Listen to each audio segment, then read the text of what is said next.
Hello, welcome back. My name's Lainey, and today we're going to talk about something really cool. Are you guys ready? Let's go.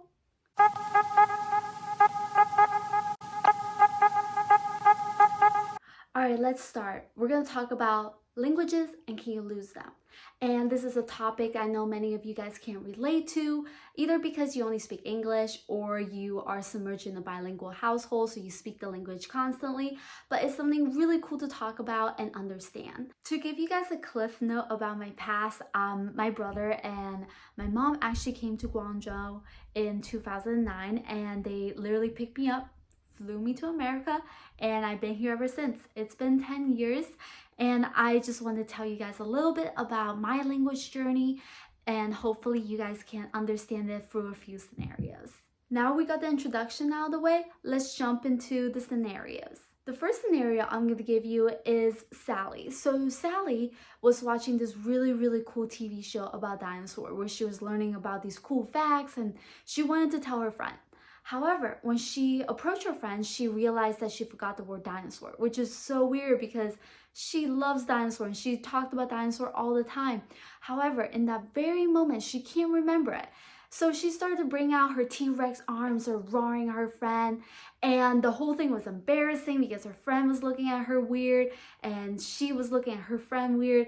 It was awkward, it was terrible, but it happens. So this is something that happened to everyone. Many of you guys probably heard of it. It's called the tip of tongue phenomenon. When this happens, you have a word literally at the tip of your tongue, but you can't express it because there's a roadblock in your brain that's not allowing you to translate a thought into words. And that happens whether it's your native language or a language you've spoken for a very long time. And it is a common experience by everyone. It's frustrating and annoying, but it happens. Sometimes your brain just need a little time out. The second example I want to give is Jimmy. So Jimmy loves croissant, and he eats them literally 3 times a day, 7 days a week, and he gets them from Costco. However, one day he woke up and he thought to himself, oh my goodness, this croissant is inferior to the one made in France. So I'm just gonna pack up my bag, feeling a little ambitious today, and I'm gonna fly to France.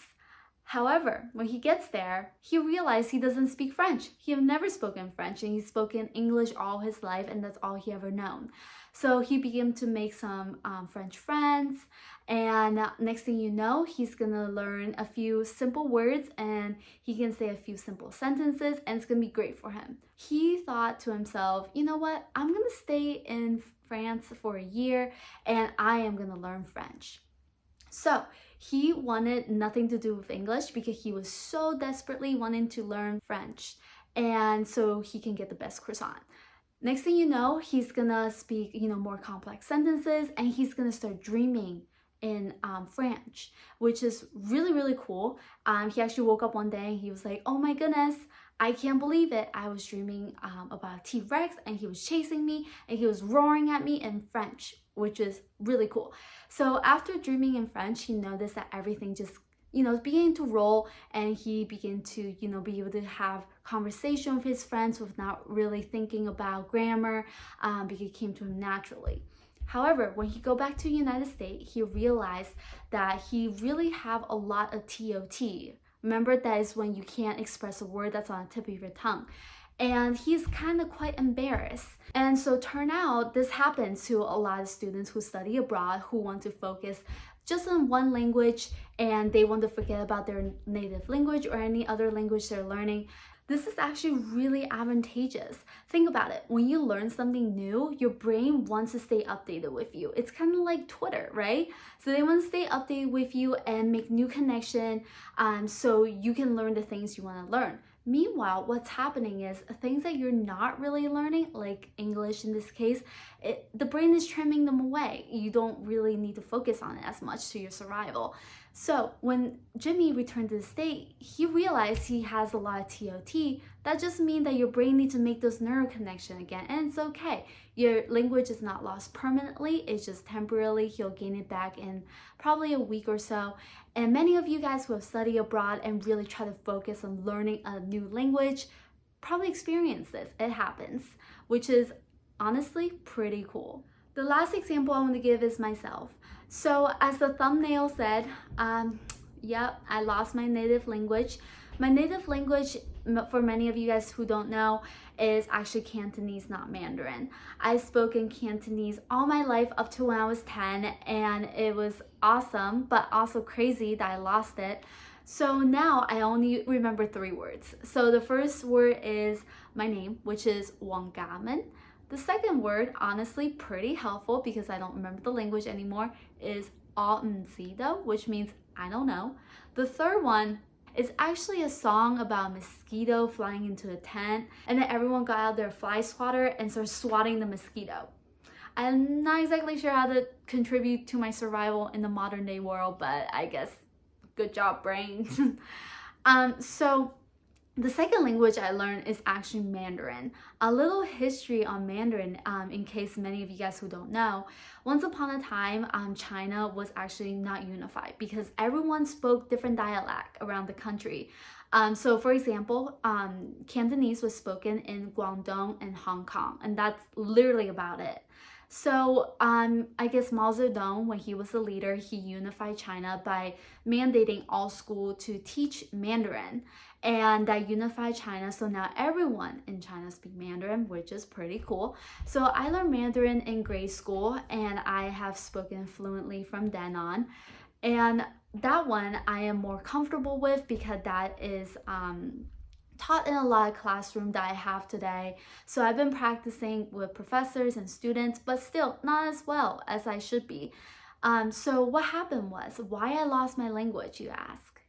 So similar to the previous scenario, when I came to America, I wanted to learn English because I wanted to fit in with everyone in my family and in the greater community. Again, because I was a 10-year-old, and 10-year-olds are really self-conscious. We're kind of getting into that middle school phase. But anyways, I wanted to learn English, and I wanted to put Chinese and Chinese culture aside. That's really a shame, but that's what happened. So I began to watch a lot of TV shows with my siblings, and I began to work with my teachers at school to really just learn the language quicker. What happened was, when I came to America, I literally spoken like probably 5 words, right? Came in during 4th grade, so by the end of 5th grade, I was reading Harry Potter. So my English really improved. However, I noticed that my Chinese significantly decreased because I was enrolled in the Chinese school and I would go to it every Sunday. A year later, I noticed that my Chinese was the worst in the class, even though all my classmates have spoken Chinese with their parents and they're not really fluent, but I was the one who could barely remember any Chinese words. So for some of you guys who are having trouble remembering your native language, either because you don't have anyone to speak to, or you just haven't spoken in a little while, I have some suggestions for you. So definitely TV shows. TV shows are your best friends, and I can tell you some of the TV shows I watch to help me with Chinese. So the first one I watch is called Si Yang Yang, and this is a show about sheep and wolves. So the wolves are always trying to sabotage the sheep. So essentially it's like the Smurf. It's literally like the Chinese Smurf, but a lot cuter. So the second one I like to suggest is called Doraemon. So this is about a boy and his best friend robot, or I don't know what it is. And so they have a bunch of adventure together and it's great. So it's like Johnny Test. So for those of you guys who love Johnny Test, that is a great option. If you guys don't like kids show, there's also other opportunity like the news. The news, people typically enunciate their words and try to speak really clearly and slowly, so people who, I guess, lip read can understand them. So for language learning, that's great because they're talking slow so you can understand them, and usually caption helps too. So before I address the last thing, forget about everything I just told you, okay? Because sometimes you don't lose your language at all, even though if you don't practice it for years. Example number 8, my mother. She was working in the Peace Corps 20 years ago, and she learned Spanish right out of college, and she spoke in it for 3 or 4 years that she was there. And what happened was, she still speaks it fluently, literally fluently, and she doesn't have anyone to practice with, which is crazy. but it happens. So for me, even though I spoke Chinese all my life, I don't remember a lot of it. And in case of Cantonese, I totally don't remember anything. I know some of you guys are going to argue that Spanish and English are really similar, so perhaps that's why she hasn't forgotten about it. However, I have a few Spanish friends whose native language is Spanish, and because they haven't practiced it for many, many years, they really have forgotten a lot of it, even though it is their native language. So it really is case by case, so please don't beat yourself up about it if you forgot your native language or a language that you've been learning. Just keep practicing with, again, news, TV show. I guess now you could also use Domingo and things like that. If you guys like my video, feel free to like and subscribe. I hope you guys learned something new today, and I am so excited to be filming again. I hope you like my plant there, Bob. Bob likes to join us today because it felt a little lonely in the kitchen. And I would love to hear your thoughts in the comments. I would love to hear your stories. If you guys have similar experiences or experiences that are different than mine, I would love, love, love to hear about it. All right, bye. See you guys later.